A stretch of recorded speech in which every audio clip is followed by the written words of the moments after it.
ప్రభునందు ప్రియులారా, యేసుక్రీస్తు వారి యొక్క పుణ్యనామంలో మీకు అందరికీ వందనాలు ప్రియులారా. ఒక్కసారి ప్రవీణ మాటలు విందాం ప్రియులారా. అవతలోని తిట్టి అవతలోని దూషించి రారా పోరా చూసుకుందాం చేసుకుందాం అన్నారు కదా, మీతోనే మాట్లాడుతున్నా.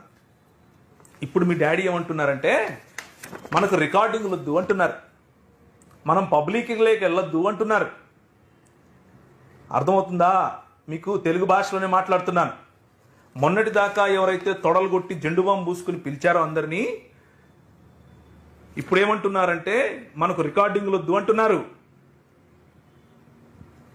ఈ ఇంగితం మీకు లేకుండా అవతల మీరు తిడుతున్నారు మిమ్మల్ని, మీరు ప్రజల్ని. ఏమన్నా ద్వంద్వ నాలికలా మీవి? ఆలోచించండి. ఏంటిది? ఏ ఏమంటున్నారు? డిబేట్ అంటూ, చర్చా వేదికలంటూ విరోధులకు అవకాశం ఇవ్వక 38 ఏళ్ళు, నాకు 38 ఏళ్ల నుంచి ఇదే చేస్తూ వచ్చారుగా మీరు. మరి క్రైస్తవ సంఘాలను ఎంత దూషించారు, క్రైస్తవ సంఘాలను ఎంత నాశనం చేశారు, నిర్వీర్యం చేసే ప్రయత్నం చేశారు. ఇప్పుడేమో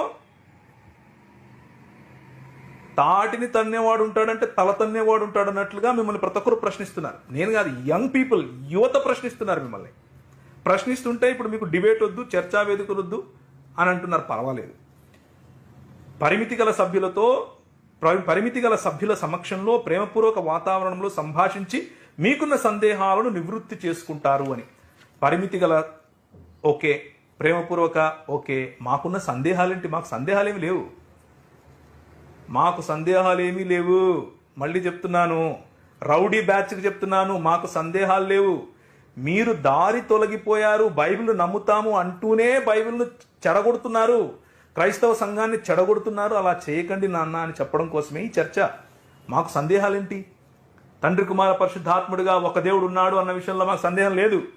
యేసు క్రీస్తు సృష్టిని సృష్టించిన దేవుడు అన్న విషయంలో మాకు సందేహం లేదు. పుట్టిన ప్రతి ఒక్కడు దేవుని స్వరూపములోనూ ఆయన పోలికగా ఉన్నప్పటికీ పతన స్థితిలో ఉన్నాడు అన్న విషయంలో మాకు సందేహం లేదు. బైబిల్ చెప్పే సత్యం ఇది. సార్వత్రిక క్రైస్తవ సంఘం ఇదే చెప్తోంది, ఇదే వింటున్నాం. మీరు వాటికి సమాధానాలు చెప్పుకోవాలి. మాకేం సందేహం ఉన్నాయి, మాకేం సందేహాలు లేవు. సత్యం చెప్తున్నాం. సత్యం కోసం, సత్యం ప్రశ్నించడానికి వస్తాం, సత్యం చర్చించడానికి వస్తాం, ప్రేమపూర్వకంగానే వస్తాం, పరిమితి గల సభ్యులలోనే వస్తాం. మా అభిమానులు, మాకు అభిమానులు ఎవరూ లేరు. సంఘంలో భాగమే మేమందరం.